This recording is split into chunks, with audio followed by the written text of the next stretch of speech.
Hello, welcome back to my channel. My name is Sara Ortiz and I'm a professional makeup artist based in Toronto. In today's video, I want to share with you some of my do's and don'ts of makeup. I decided to break this video into two parts, and in today's video, I will talk about all of the mistakes women make with their face makeup application. And next week, I will show you which are the mistakes women do with their eye makeup, brows, and lipstick. If you're interested to know and learn from these mistakes, keep watching. The first mistake women make is not to prep their skin. Skin prep is very important in order to get a flawless makeup.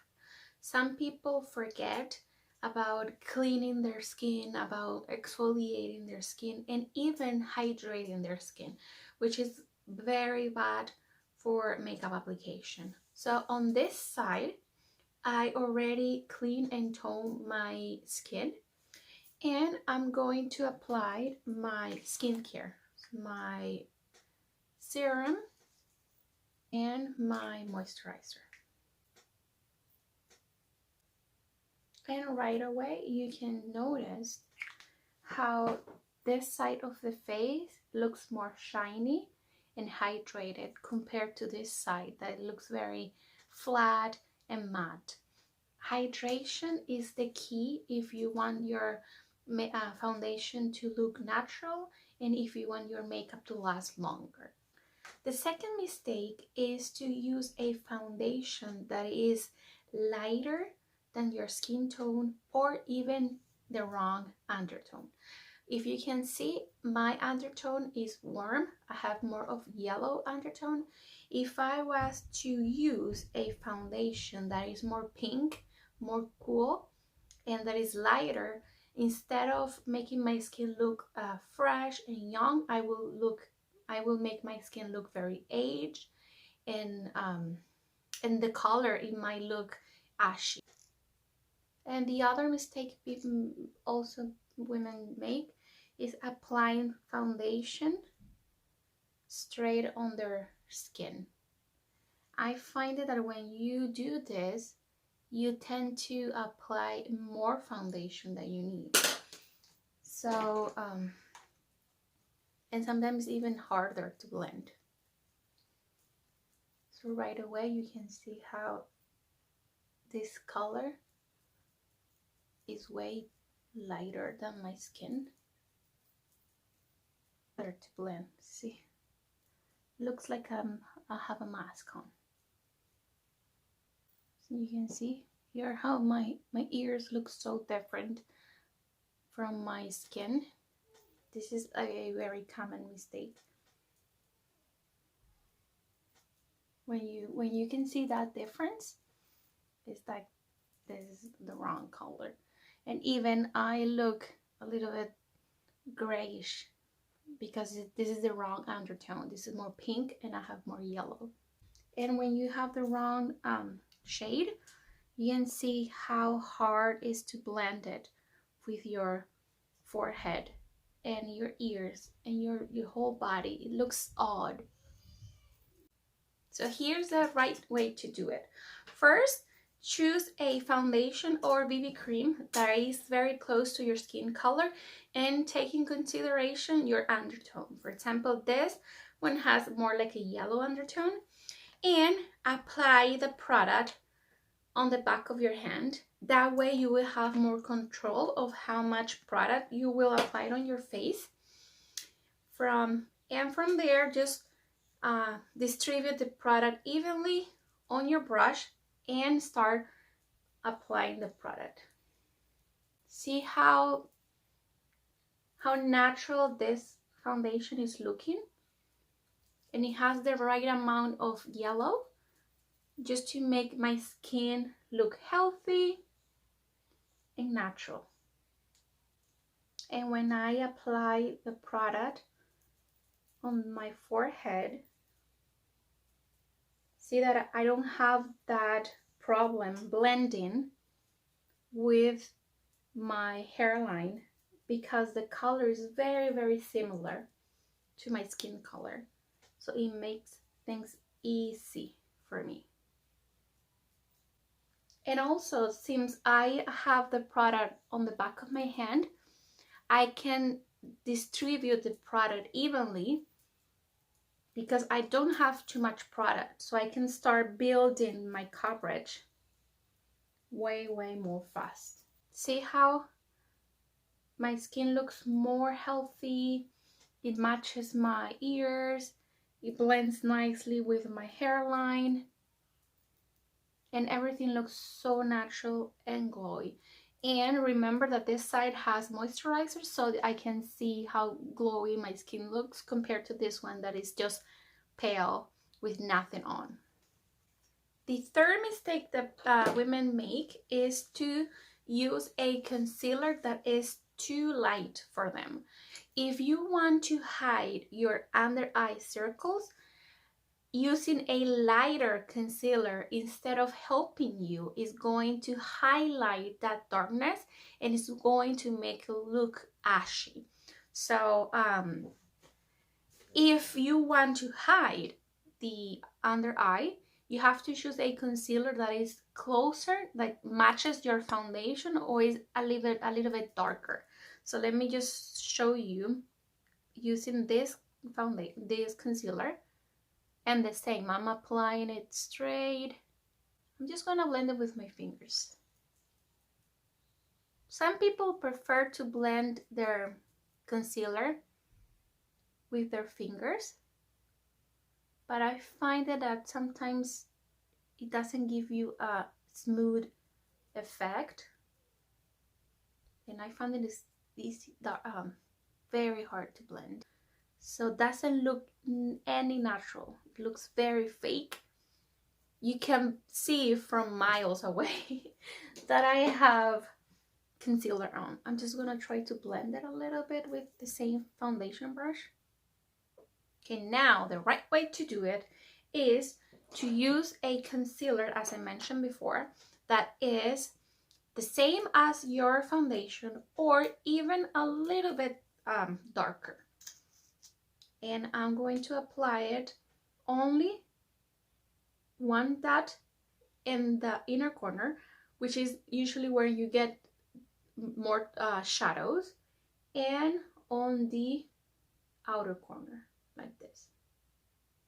And as you can see, it's always good to add layers instead of adding too much product at once.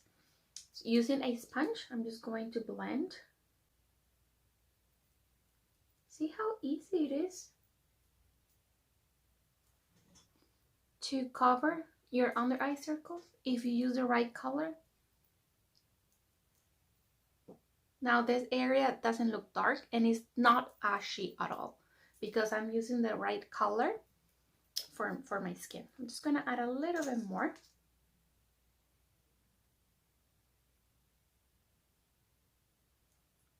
So you are building your coverage, and this is what will prevent creasing under your eyes. If you add too much product since the beginning, you're gonna have a hard time blending and it will crease. See the difference? How this area looks terrible and how this the darkness is very camouflage, is concealed compared to this one that I can see it looks even more dark and bad compared to this one here. So it looks like basically looks like I just woke up like this. I don't have any makeup, looks so nice and natural. But this side looks terrible. Okay. The fourth mistake women do is applying their bronzer or contour too low. I'm using this cream contour, and see where your temple is, okay? And if you place it too low, instead of helping you create the illusion that your face is slimmer, it's just gonna make your face look weird. But the right way to do it is where your temple is. Here you have your cheekbone, here. So basically you do like a C, like this. See how low is this one here? See how high? The lower it is, it's gonna drag your face, your features down. But if the contour is placed in the right place, from your temple, just follow your cheekbone here. That way it will make your face look more lifted. Also, when people blend their contour, sometimes they just blend downwards like this. So see how I have no definition whatsoever. Everything looks so low. But if I blend my contour upwards, like so, I'm lifting my cheekbone and making my features look lifted. See, you can see right away how this area looks lower and how this looks lifted. The fifth mistake is applying your powder blush, or your powder contour with a big brush. If I was to apply my blush with a big brush, I'm just making my whole face look flush like this. And if I do the same using a big brush to powder contour my face, I will have the same. I will make this area even lower. And it will look muddy too. But if I use something smaller, you will have more control of where you place your blush. And always smile and apply on the apples of your cheeks. And bring it up. And here, because I'm using a smaller brush, I have more control of how much product I have, and it will just give me that lifting effect. Just makes my skin look healthy. Compared on this side, because the brush was too wide, it just looks flash all over the face compared to this one here. Like, it looks more polished, more precise.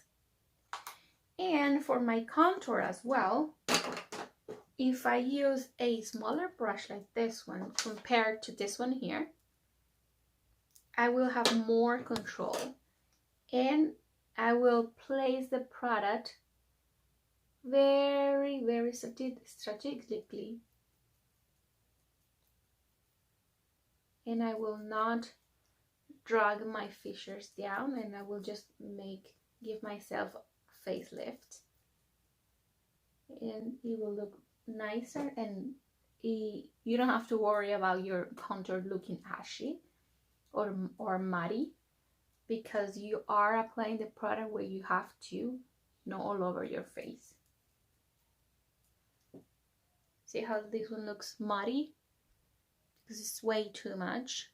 Here it looks just enough to lift my features. And also the same applies to highlight.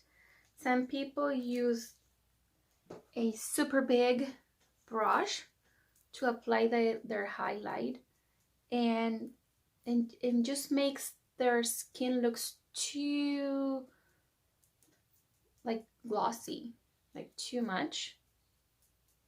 But using a smaller brush, you can apply the highlight only on the highest points of your cheeks, and this will help you also emphasize your features, and it will give you that you know, that glow, like natural glow, without looking too oily or greasy. See how I applied just on the highest point of my cheeks and a little bit above my brows. Compare to this side where I just apply it with a big brush all over my face. That's the glow that you want. Not this one here. It's not even defined. The seventh mistake is not to powder your concealer. You need to powder your concealer in order to prevent creasing and also to help that concealer to stay in place. If you don't powder your concealer, it's going to start creasing and it's going to start, it's going to move around your face. And, but when you powder your under eye, make sure that you blend your concealer. Sometimes when you apply your concealer, it starts to get a little bit creasing, but if you have to blend it first and then use your setting powder just under your eye, around your chin, nose, and forehead. That's it. This is all the powder that you need, because you work so hard to make your face look glowy and healthy, and if you apply powder all over your skin, it's gonna ruin everything you did. Compare to using a big brush and applying powder all over your skin. It's gonna look matte, it's gonna look dry. And the last mistake is not to use a setting spray. Some people forget about setting spray. Some people, they don't even know what a setting spray is. A setting spray is a spray that helps keep your makeup in place all day. They come in different forms. They have like mattifying setting spray, they have hydrating setting sprays. So depending on your skin or the finish that you want, you can use it accordingly. And this will help your makeup, as I said, to stay all day long. I'm just gonna put it here so you can, I don't spray on the other side.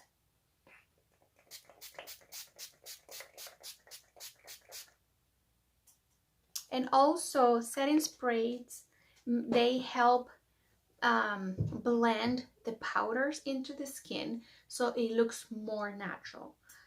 On this side, you see how matte, how dry, how the makeup looks like on top of my skin. But on this side, it looks like so natural, so glowy, so beautiful, because also the setting spray helps take some of the dryness from the powders and just melt it into the skin so it looks more flawless. So here you have the difference between a well-applied makeup compared to some of the mistakes women make when doing their own makeup. If you're interested to know the 7 mistakes women do and how to fix them with their eyeshadow and brow, stay tuned for next week's video so you will learn how to prevent those mistakes. Thank you for watching. See you next week. Bye.